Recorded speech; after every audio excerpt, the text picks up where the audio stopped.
Halo Mas Is. Halo Mas Adi. Datang lagi ke studio Ya, semoga Tista Tokoh Long Life bosan-bosan lah. Studio.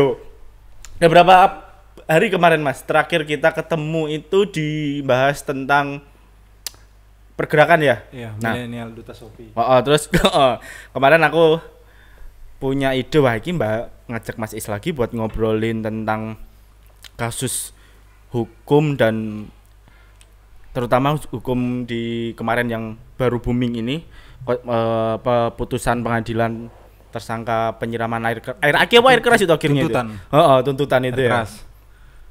Ini jangan-jangan aku diundang gara-gara pernah dihukum ya? Nah, pernah berproses hukum ya? Enggak malah aku ngundang Mas Is, saya pikir wah siapa ya yang sedang apa ya? Sedang fokus ke situ. Aku lah pandang Mas Is dengan YouTube-nya yang aktif ya Mas ya. Soalnya aku juga mahasiswa hukum tapi belum selesai. Tapi sudah pernah diproses hukum. Udah pernah malah. diproses hukum. Nah, Mas Is, waktu beberapa hari lalu kan putusan berarti ya? Apa ya? Tuntutan satu tahun itu. Gimana menurut Mas Is? Ada beberapa hal yang aku lihat agak aneh gitu. Dalam proses perjalanan tuntutan itu. Terutama soal kasus novel ini ya. Yang pertama itu soal motif jaksa atau alasan jaksa memperingan hal-hal yang meringankan si terdakwa sehingga tuntutannya hanya sebatas 1 tahun saja. Katanya yang pertama dia kooperatif dan yang kedua tidak berniat melukai. Makanya ada hashtag nggak sengaja. Nggak sengaja itu kan. Nah, yang pertama kooperatif bagaimana? Sedangkan dia buron 3 tahun. Dia buron 3 tahun dan kemudian tidak berniat melukai. Kupikir di mana-mana ya orang pun udah tahu ya. Orang awam pun tahu namanya air keras tetap berniat untuk melukai. Apalagi dilakukan subuh ya. Iya, apalagi subuh-subuh. Gimana nggak sengajanya subuh-subuh keliaran gitu kan. Jadi alasan untuk meringankan ini, hal-hal yang meringankan dua tadi itu aku pikir sulit untuk diterima oleh akal sehat manusia manapun. Dan juga hal yang meringankan juga itu karena sudah berjasa di kepolisian selama 10 tahun. Nah, ini yang memang aneh gitu loh. Padahal mau bilang posisi novel pun penting. Novel ini kan banyak yang dia lakukan itu dalam hal pemberantasan korupsi ya. Padahal sudah seharusnya orang-orang yang seperti dia yang punya komitmen dalam mencegah pemberantasan korupsi itu harusnya juga diprioritaskan juga dong. Jangan malah karena alasan dia sudah 10 tahun mengabdi terus seolah-olah dia bisa lepas dari jerat hukum. Dan publik memandangnya itu jadi terkesan kasihan sama tersangkanya ya kan. Nah, gimana itu Mas Is? Nah, ini kan kenapa jadi ada kayak kasihan gitu ya, karena pertama semua orang pun tahu tidak mungkin teror yang dilakukan kepada orang yang punya misi memberantas korupsi itu hanya dilakukan oleh polisi yang punya motif dendam pribadi. Dan bahkan novel sendiri pun nge-tweet ya, diunggah di Twitternya itu dia bilang saya tidak yakin mereka ini pelakunya. Jadi lepasin dan aja tidak gitu mungkin mereka hanya dendam pribadi. Nah makanya ya lepasin aja. Dan memang udah begini wajah hukumnya, wajah dari hukum Indonesia. Nah makanya walaupun memang dia bersalah, tapi ini tidak menyelesaikan kasus dari penyiraman air keras ini karena otaknya, motifnya, dalangnya itu siapa belum tidak pernah dibuka di dalam persidangan. Makanya ada desakan dari kawan-kawan tim pengacaranya novel itu untuk presiden mendesak pembentukan tim independen. Nah sampai sekarang presiden sudah ada klarifikasi atau gimana gitu nggak sih? Kalau nggak salah kemarin dari istana lewat juru bicaranya itu mengklarifikasi bahwa presiden tidak bisa mengintervensi, Padahal ya dia sebagai kepala negara seharusnya bisa lah untuk membentuk tim independen menguak lagi kasus ini karena sejak awal pengungkapannya bahkan sketsa wajah yang dibikin ini beda dengan yang terdakwa sekarang itu berbeda jauh. Cuma ya itu wajah dari hukum saat ini. Ya kalau tarik ke belakang juga ada kasus novel Baswedan dulu kan, hukum jadi kayak bahan lucu-lucuan gitu. Novel Baswedan dengan segala dramanya novel Baswedan. Nah ini sangat bertolak belakang ya. Hukum itu jadi sesuatu yang tidak lagi jadi tempat untuk mencari keadilan, tapi jadi tempat permainan orang-orang yang berkuasa gitu loh. Kalau aku melihatnya seperti itu. Apa ya, sampai pada titik kita mencari keadilan pada siapa gitu loh. Dan aku juga sampai bingung Mas. Iki awal pencarian barang bukti dan tersangka dan segala macam itu kan penuh dengan intrik. Nah, misal saksi-saksi bilang kalau di sekitar rumah novel itu udah beberapa minggu, udah beberapa hari ada orang yang mengintai. Dan saksi kunci kan orang-orang itu nggak diundang dalam persidangan. Itu, dan aku sampai mikir apakah cuman ada satu kasus ini atau kasus-kasus yang lain seperti itu gitu. Nah, kalau ini sebenarnya banyak yang kemudian hukum itu, kalau bahasa kita di mahasiswa hukum itu, kebanyakan hukum itu selalu dibilang tidak memihak, dia berada di tengah-tengah gitu loh. Tapi pada kenyataannya kalau kita lihat, hukum itu sebenarnya memihak. Di balik ketidakberpihakannya itu justru dia memihak. Misalnya memihak yang selama ini, kalau aku baca yang sekarang dia juga udah Menko Polhukam ya, disertasinya dulu waktu awal-awal aku jadi mahasiswa hukum itu, si Mahfud itu bilang bahwa hukum itu ketika negara bikin atau parlemen bikin hukum itu lebih condong ke produk politik dibandingkan dengan produk hukum. Ketika sudah masuk parlemen. Nah, maksud dari situ adalah hukum sebenarnya dibikin bukan sebagai produk hukum, tapi produk politik, artinya punya kepentingan, punya muatan kepentingan di situ. Makanya jangan heran ketika kita lihat ya kasus novel begitu, rasa keadilannya tidak tercapai. Lalu kemudian ada kasusnya Setia Novanto. Nah, itu kan dia penuh drama gitu sampai akhirnya dia dijebloskan itu. Banyak banget dramanya. Sampai nabrak tiang ya. Nah, dramanya ini bukan berarti barang bukti yang kurang. Tapi komitmen penegak hukum dalam menegakkan ini dipertanyakan. Berbeda gitu loh ketika dengan menindak rakyat yang kecil lah, misalnya petani lah. Itu tanpa surat perintah pun mereka langsung ciduk. Langsung tangkap. Pukul. Langsung pukul malah ya. Nah, itu kenapa sampai hukum itu ya dia berpihak tergantung politik ini dikuasai sama siapa. Nah, itu aku melihatnya seperti itu. Karena kalau lihat juga undang-undang ITE. Kalau undang-undang ITE itu kan awalnya memang diperuntukkan untuk supaya lebih sehat lah dalam dunia internet ya, tidak ada lagi penyalahgunaan ya. Misalnya kayak penyebaran pornografi apa tetebingnya itu.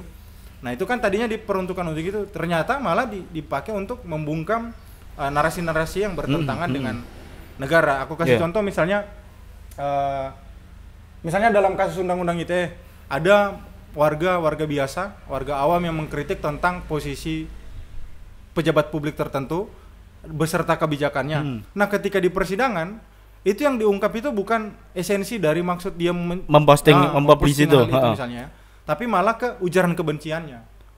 Karet ya berarti pasalnya ya. Itu makanya kan aku bilang bahwa ini ya benar apa yang dikatakan oleh Mahfud itu.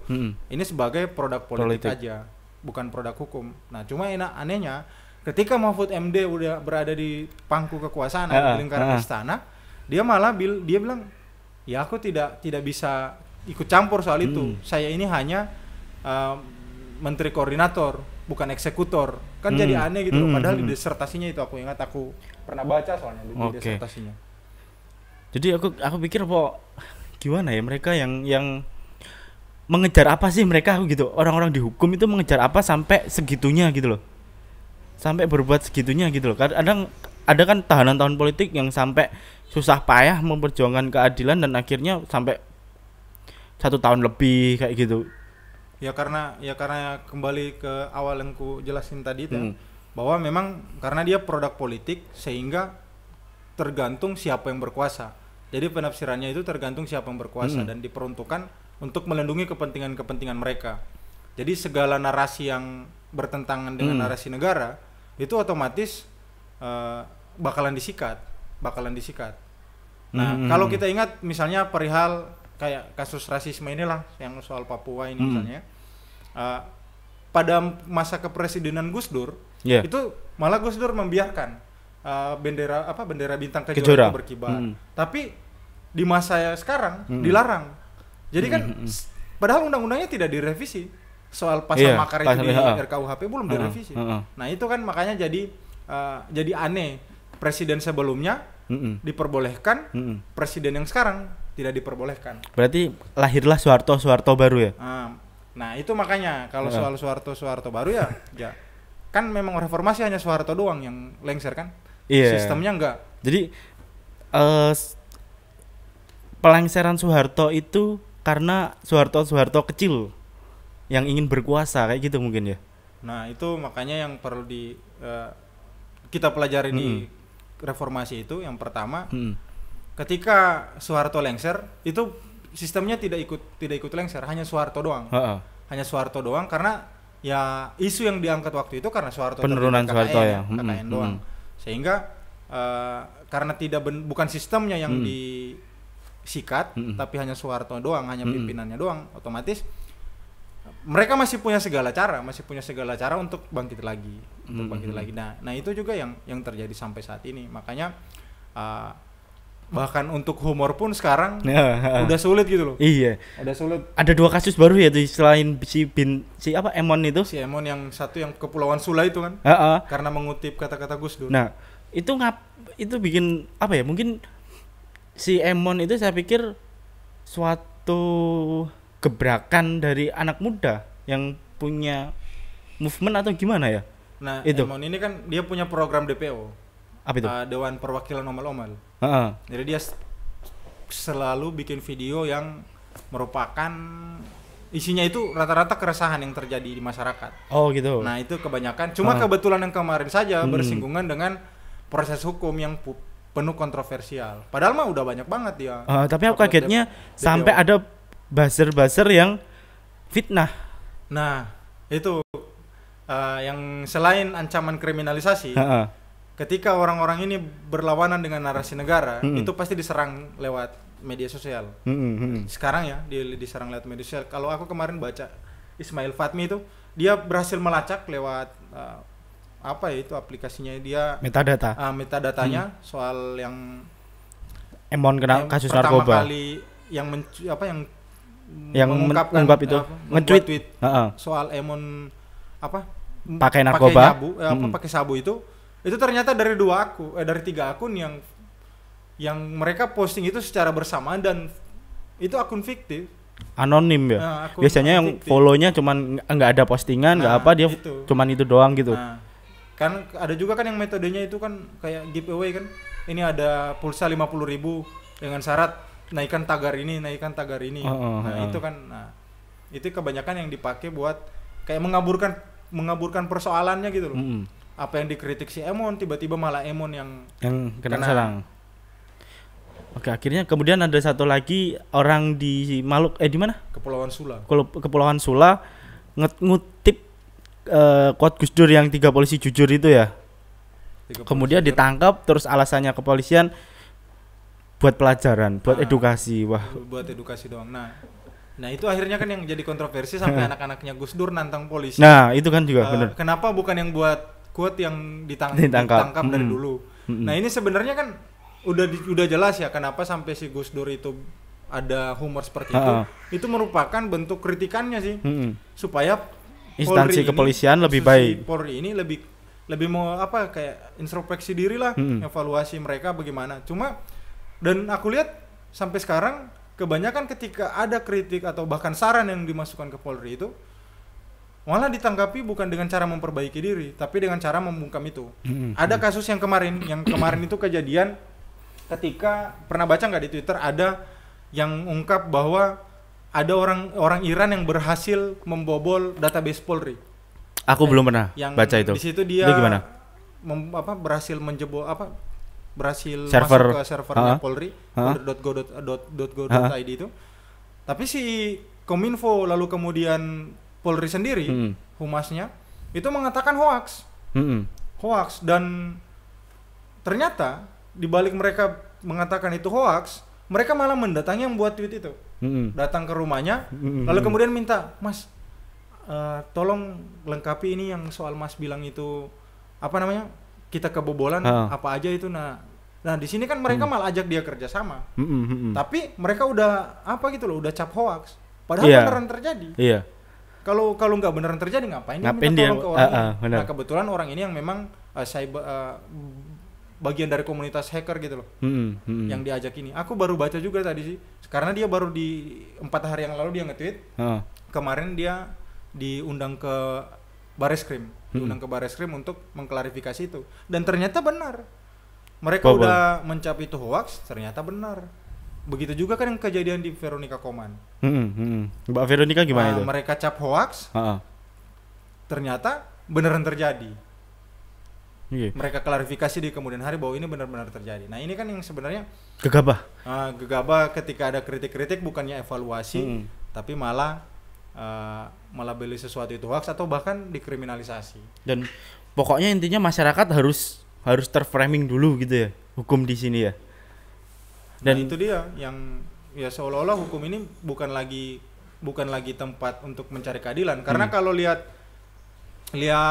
undang-undang ITE misalnya, itu paling banyak yang justru menggunakan undang-undang ITE bukan masyarakat, tapi pejabat publik 32, berapa persen gitu yang menggunakan undang-undang ITE. Jadi yang tadinya diperuntukkan agar rakyat lebih bagus dalam internet, dalam menggunakan sosial media dan lain-lain, itu malah dipakai untuk membungkam gitu loh.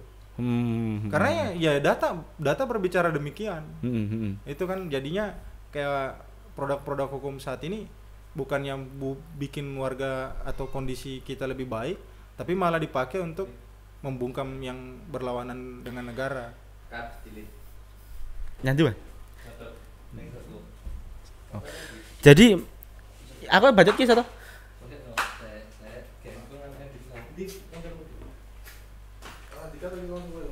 Mbah neng timo. Kuncinya neng dia. Neng ngejok ya? Oke, cuma entelnya lo.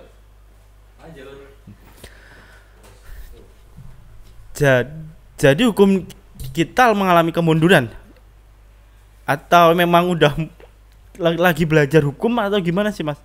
Kalau aku ngelihat ya, karena hukum yang tadi kukatakan itu merupakan produk politik bukan lebih ke produk hukum kita sampai sekarang nggak bakalan maju. Berarti politiknya yang semakin maju. Justru didominasi oleh kepentingan politik. Nah, dalam hal ini kepentingan politik yang berkuasa. Karena ya kita lihat saja dari kasus-kasus yang ada.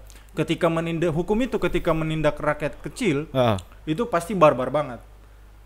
Langsung main jemput tanpa surat perintah, bahkan tanpa investigasi terlebih dahulu, penyelidikan terlebih dahulu.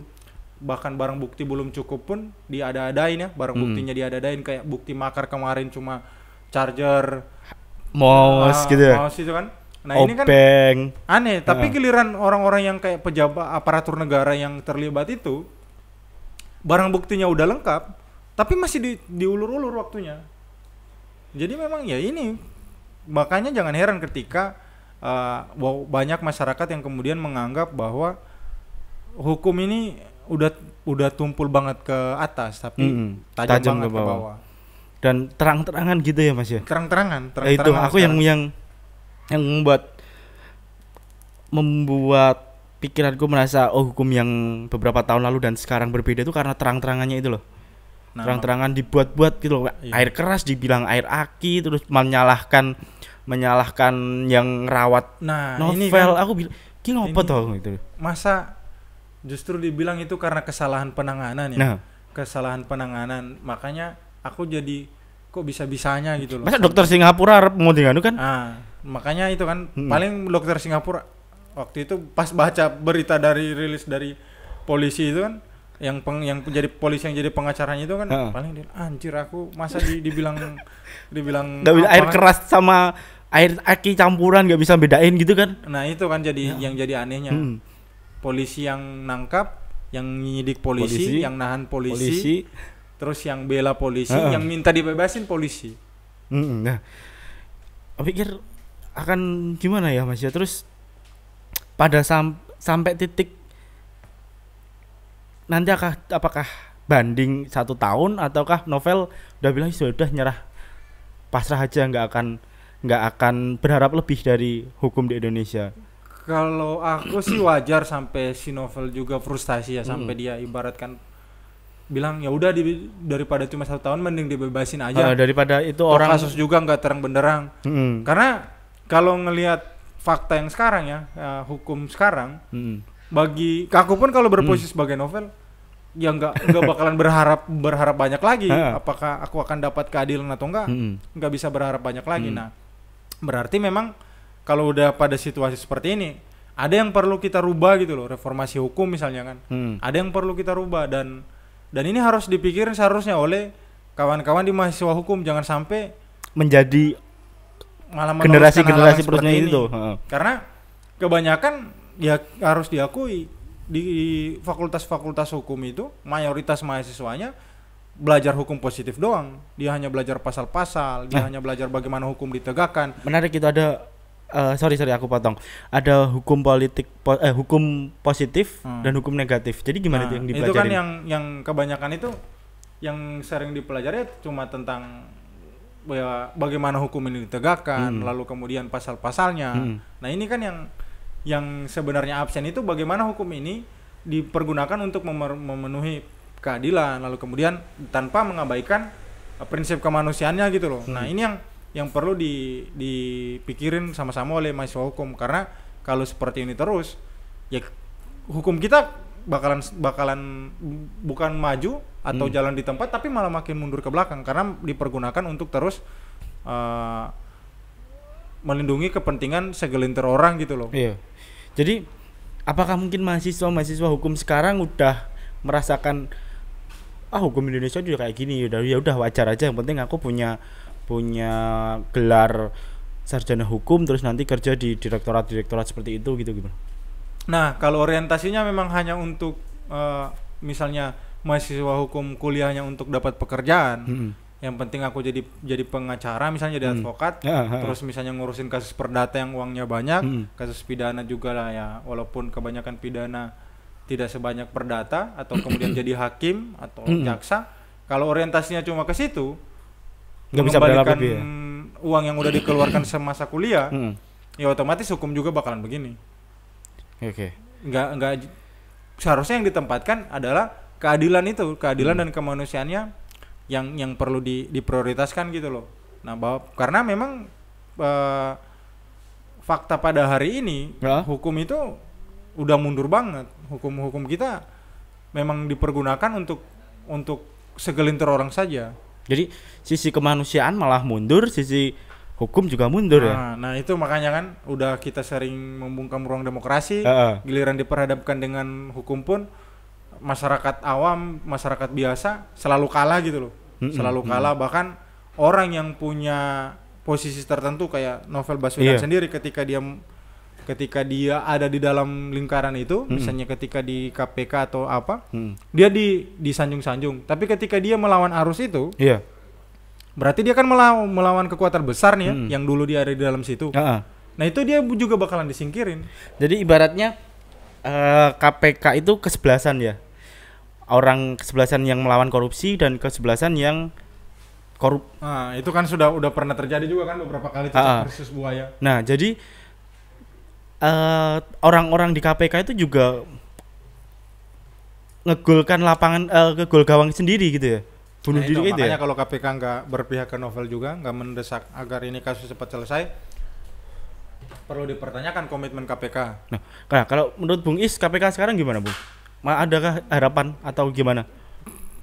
Sebenarnya kan KPK ini sudah dulu kan waktu awal-awal reformasi di korupsi itu kan salah satu isu yang diangkat adalah tolak RUU KPK ya. Tapi ya akhirnya gol kan. Akhirnya KPK ini jadi bukan lagi Komisi Pemberantasan Korupsi. Bagiku sekarang lebih ke Komisi Pemantauan Korupsi. Jadi sebagai mantau doang. Karena beberapa pasal-pasal di undang-undang KPK itu udah dipotong gitu loh kewenangan KPK kan. Iya. Jadi dipersulit ya pemeriksaan segala macam dipersulit. Iya, kayak proses penyidikan atau penyadapan itu juga udah dipersulit kan akhirnya. Nah, jadi KPK pun satu-satunya benteng terakhir yang diharapkan bisa menegakkan atau memberantas korupsi. Ya ujungnya tetap dikebiri juga. Dan lalu rakyat kecil gimana? Nah, kalau itu udah selalu kalah sejak awal karena hukum ini kalau kita lihat ya, misalnya soal perbandingan kasusnya Novel ya, yang penyiraman air keras, ada yang nyiram istrinya kalau nggak salah itu 12 tahun. Ya. 12 tahun. Ini cuma 1 tahun. Mm-mm, Dan dibandingkan dengan nenek yang terpaksa mencuri juga karena kelaparan, seorang nenek yang terpaksa mencuri karena dia kelaparan, itu 7 tahun. Nah ini yang nyata-nyata rakyat memang, semua bersatu, gimana caranya orang siapa di balik penyiraman kasus penyiraman ini malah cuman 1 tahun dan belak-belakan itu loh. Iya kayak percuma gitu loh kita nunggu 3 tahun ya. Nunggu kayak berharap karena udah lama nunggu 3 tahun, berarti memang perlu waktu lama mereka buat menyidik kasus ini yang mungkin kasus besar ya. Ternyata pas tuntutannya malah 1 tahun. Dan si pengacaranya di dua terdakwa malah meminta untuk dibebaskan karena penanganannya itu salah. Kecatatannya itu malah salah novel dan tim medisnya. Dia bilang, "Ih, kok ini?" Jadi yang dinyatakan di persidangan itu pada proses setelah novel disiram ya, bukan proses sebelum disiram. Bisa juga kita lihat novel sebelum disiram itu menangani kasus apa, ataukah sebelum disiram itu adakah orang yang berkeliaran di situ. Sebenarnya kan novel ini juga udah berkali-kali diteror gitu loh. Dulu pernah ada ditabrak motor ya. Ditabrak motor, mobil juga pernah. Nah, ini kan sebenarnya perlu dilihat gitu loh, karena teror-teror seperti ini selalu menyasar orang-orang yang kayak misalnya punya tugas pemberantasan korupsi atau membela HAM dan demokrasi. Sebelum novel tentu kita ingat ada Munir ya. Munir juga kena, akhirnya bahkan harus kehilangan diracun nyawa di saat dia di Belanda. Nah ini kan sebenarnya dan itu juga bukan sesuatu yang motif dibalik ini bukan hanya sebatas dendam pribadi. Dan iya dalangnya itu kan juga nggak ketemu, belum ketemu atau gimana gitu kan. Juga ketemu. Nah ini kan berarti harusnya udah sekian tahun ya dari 2004 harusnya belajarlah bangsa ini ya. Kita belajar dari situlah bahwa teror-teror seperti ini selalu menimpa orang-orang yang membela HAM, memberantas korupsi, demokrasi. Nah harusnya kan udah 16 tahun untuk manusia saja di rentang waktu 16 tahun itu udah banyak lah perubahan dari dia, udah banyak belajar dari kesalahan, tapi kok kita malah nggak belajar dari kesalahan dan malah membiarkan kasus seperti ini terus terulang dan terus menjadi dan new normal, nggak ada selesainya. New normal. Nah dianggap sesuatu yang normal aja. Terus kalau menurut Bung Is nih Bung, sebagai rakyat yang nggak bisa apa-apa menyikapi hukum di Indonesia, kita hidup di Indonesia kan pasti mau nggak mau sebenarnya males kan ngikutin hukum di Indonesia, tapi harus taat atau gimana dengan hukum di Indonesia, seperti apa Bung? Kalau aku selagi apa ya kayak negara atau politik itu dikuasai oleh segelintir orang ini yang dalam lingkaran istana yang hanya minoritas orang ini, ya kondisi kita tidak hanya hukum, baik pendidikan, kesehatan bakalan selalu seperti ini. Nah sedangkan mayoritas rakyat kayak kita ini, mayoritas rakyat miskin ini tidak punya kontrol apa-apa. Bahkan ketika Kapolri pun misalnya melakukan kesalahan, kita tidak bisa memaksa dia untuk turun jabatan. Jangankan memaksa untuk turun, kita ngeritik aja pasti malah dipidana. Atau DPR lah biasa yang bikin undang-undang. Kalau misalnya DPR yang bikin undang-undang, produk-produk hukum lah, walaupun itu sebenarnya produk politik ya. Ketika mereka bikin satu undang-undang karena merasa mereka merupakan perwakilan, seolah-olah kita tidak bisa lagi untuk, woi Pak ini salah. Bukan gitu ya. Bukan gitu hukum. Kita padahal yang mayoritas rakyat ini yang jumlahnya banyak itu tidak punya sama sekali kontrol terhadap baik hukum. Dan apa ya, waktu pemilu juga kita ditimang dengan hal-hal pesta demokrasi, embel-embel pesta dan demokrasi gitu. Semasa itu doang kita dihargai suara kita. Bener. Setelah itu apapun kebijakan yang mereka bikin, kita tidak punya kewenangan, nggak dilibatkan. Nah, memang benar kita beberapa kali berhasil menunda kayak RKUHP ya, kita berhasil tunda, tapi bukan berarti mereka diam. Mereka kan terus mencari cara untuk mencari momen gimana caranya momen untuk menggodok ini RUU Omnibus Law. Malah benar kita berhasil tunda, malah sekarang mereka coba godok itu lagi kan di tengah new normal ini. Sejak pandemi malah mereka udah rapat untuk untuk segera mensahkan itu. Hmm. Nah, jadi memang ini yang perlu kita perhatikan bersama-sama. Ada yang memang perlu kita rubah secara radikal, tidak bisa lagi hanya sistem tambal sulam gitu loh.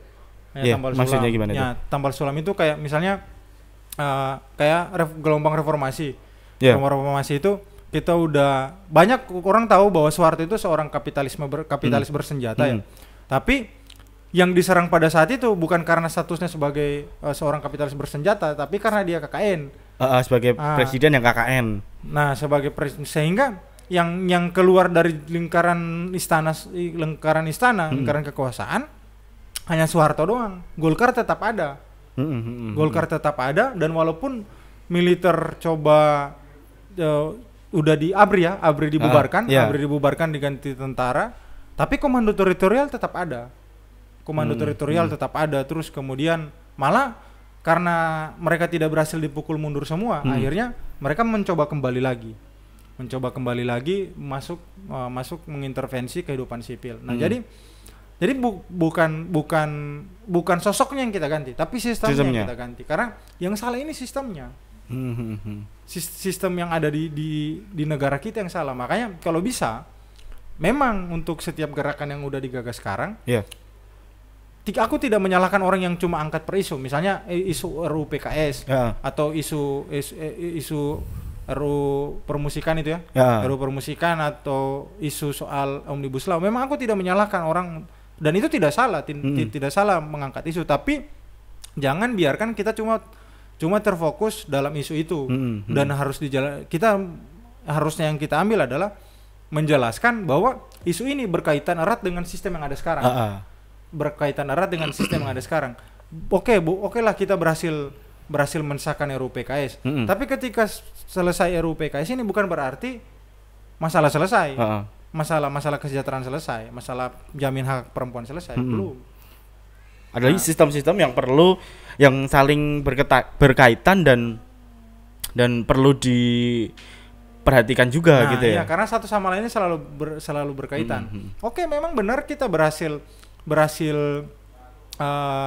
memukul mundur ABRI ya, maksudnya ABRI dikembalikan ke barak, tapi sekarang kan mereka balik lagi. Oke, boleh kita berhasil menunda soal RUKUHP atau Omnibus Law, berhasil ditunda. Tapi apakah itu benar-benar tidak akan diketuk? Buktinya sekarang mau diketuk. Karena mereka selalu akan punya cara untuk mengembalikan sesuatu yang bisa menguntungkan segelintir orang yang aku maksud tadi ini. Sedangkan mayoritas rakyat itu tidak menjadi prioritas. Kalau ada yang bilang bahwa pejabat publik itu ditempatkan untuk mensejahterakan rakyat, data berbicara lain. 78 kepala daerah itu tersandung kasus korupsi. Data yang aku peroleh tahun 2019 itu 78 kepala daerah. Artinya, ketika mereka sudah ditempatkan di sana, itu prioritas mereka bukan untuk mensejahterakan rakyat, mengembalikan modal dan segala macam gitu ya. Nah, terus misalnya soal hukum ya. Soal hukum, karena ini bahas soal hukum. Tahun 2016 itu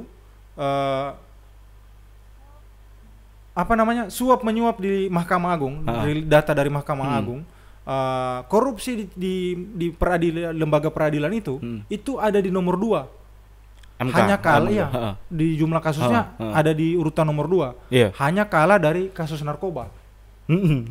Nah, ini loh maksudnya, suap menyuap di lembaga peradilan, kasus korupsi di lembaga peradilan yang seharusnya menjamin rasa memberikan keadilan bagi masyarakat, terus menjamin agar hukum itu tetap adil, malah terjadi suap menyuap dan mereka ada di urutan kedua kasusnya, narkoba 800-an, lembaga peradilan ini ada 463-an kalau tidak salah dalam rilis dari Mahkamah Agung itu. Nah, ini kan berarti salah kan, ada yang salah dengan hukum kita. Jadi aku juga heran kadang, apakah nilai-nilai Pancasila itu ngapain sih buat mereka gitu? Aku capek pikir gitu. Kenapa harus ada burung Garuda terpampang tinggi di ruang kerja mereka, tapi kelakuannya mereka kayak gitu loh. Pada taraf aku Mas sudah skeptis dengan semua ini gitu loh, Bung. Makanya aku ajak Bung Is untuk kembali. Mungkin teman-teman juga sudah terlalu malas terlalu skeptis dengan hukum di Indonesia, jadi kita harus punya jarak untuk melihat hukum di Indonesia gitu. Nah, Bung Is, kita sebagai anak, sebagai generasi muda, sebagai rakyat biasa, menyikapi kasus novel dan hukum di Indonesia sekarang ini harusnya gimana, Bung Is? Pertama, kasus novel ini merupakan satu dari sekian banyak kasus yang serupa, tapi karena kebetulan novel ini seorang pejabat publik ya, jadi memang ini cukup terkuak. Di belakang itu banyak banget kasus-kasus seperti itu yang teror jauh gitu ya? dari rasa adil itu. Banyak banget kasus seperti itu.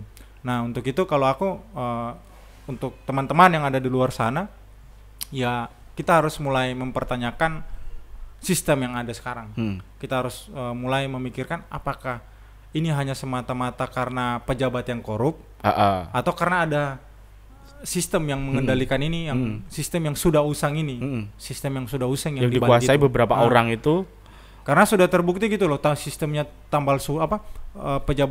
pejabatnya digonta-ganti, tapi tidak berhasil merubah, tidak berhasil merubah. Bahkan presiden pun pernah dipaksa turun, dipaksa meletakkan jabatannya, tapi tidak berhasil merubah. Iya. Karena sistemnya tidak benar-benar dirubah. Kayak yang tadi aku bilang, misalnya Soeharto itu, Orde Baru ini kan suatu sistem ya.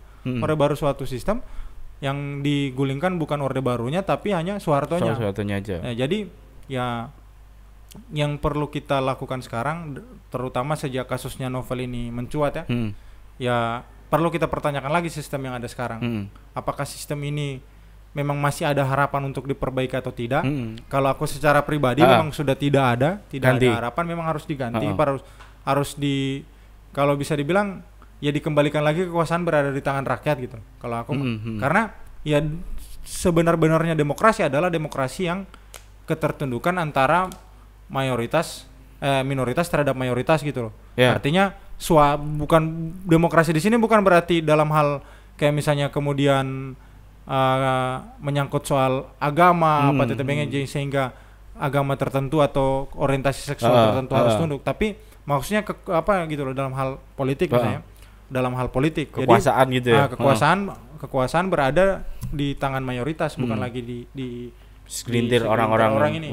Dalam hal ini kan data manapun kalau kita akses, mayoritas rakyat itu berada di bawah garis kemiskinan. Tapi kalau kita lihat sekarang yang ada di DPR, ada di istana, DPR itu malah banyak penguasanya. Pengusaha. Malah banyak pengusahanya, sehingga jangan heran ketika Omnibus Law misalnya, Omnibus Law itu banyak menuai protes, undang-undang Omnibus Law ini banyak malah tetap protes, jalan, tapi tetap dijalankan. Karena yang di dalamnya yang menyidangkan itu orang-orang yang berkepentingan di situ, orang-orang yang berkepentingan di situ. Oke. Cukup menarik juga perbincangan dengan Bung Is. Mungkin luas ya Bung ya, kita membahas tentang hukum sampai ke sistem, akhirnya sampai ke sistem. Aku awalnya itu ingin ngobrol tentang novel sampai ke sistem, akhirnya kan jembatan antara hukum kasus menuju sampai ke sistem itu kan panjang, dan akhirnya terjawab juga si Bung Is keresahanku tentang ada saling kaitannya. Apakah aku cuman apakah kasus novel ini cuman hanya sebatas dendam, ataukah orang di balik kasus-kasusnya yang novel tangani, atau ternyata bahkan sistemnya itu. Nah, terima kasih Bung Is untuk obrolannya ini. Mungkin kita akan ngobrol-ngobrol. Ya, terima kasih juga pokoknya Tesir Toko Media yang udah 2 kali aku di sini. Bung Is sukses juga untuk YouTube-nya ya. Udah rencana mau sama-sama siapa lagi? Sama siapa lagi?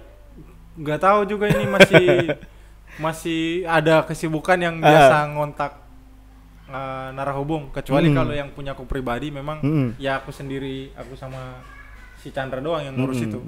Kalau yang gelap terang memang gimana gelap? Oh iya, yang gelap terang gitu. Sekarang aku mah tinggal tergantung sama Uyo sama Amin. Oke, pantesan ul. Ya Mas Is dah kemana-mana ini, aku kira gitu. Oke, sukses untuk Mas Is. Saya pikir media-media seperti Tesir Toko Media, seperti media-media yang Mas Is bangun itu luar biasa, sangat memberikan oase tersendiri Mas Is di antara banyaknya live yang membahas tentang skincare atau segala macam itu pasti ada lebih suatu hal yang aku pengennya nanti di media-media seperti ini teman-teman yang peka terhadap rasa kemanusiaan dan keadilan itu mau speak up, mau berbicara. Nah, itu yang sekarang kan banyak orang yang humor aja takut, bikin quote aja takut. Saya pikir apa takut? Jangan nanti bernafas aja orang yang jadi takut. Nah, bernafas terus ada pakai nada genjer-genjer gitu kan nanti langsung ditangkap gitu kan. Nah, itu kan. Jadi memang ya kalau bisa apa yang ada sekarang bukan berarti bikin takut gitu. Bagaimana caranya mendorong agar ada perubahan kayak misalnya upaya tersebut media ini kan. Karena media sangat didominasi oleh pemberitaan yang sudah tidak sehat lagi dan lebih memproteksi akun-akun seperti ya. Juga sekarang itu peretasan. Nah itu juga Mas masuk lagi ke proteksi akun tadi ya Mas ya. Iya, itu memang harus mungkin ide bagus sih ngobrol tentang proteksi akun untuk video selanjutnya ya Mas Is ya. Terima kasih Bung Is. Sampai jumpa untuk teman-teman yang sudah menantikan video-video terbaru dari Teaser Tokoh Media. Jangan lupa subscribe dan sebarkan. Ya, jangan penting itu subscribe dan sebarkan. Share itu. Panjang umur untuk semua hal baik.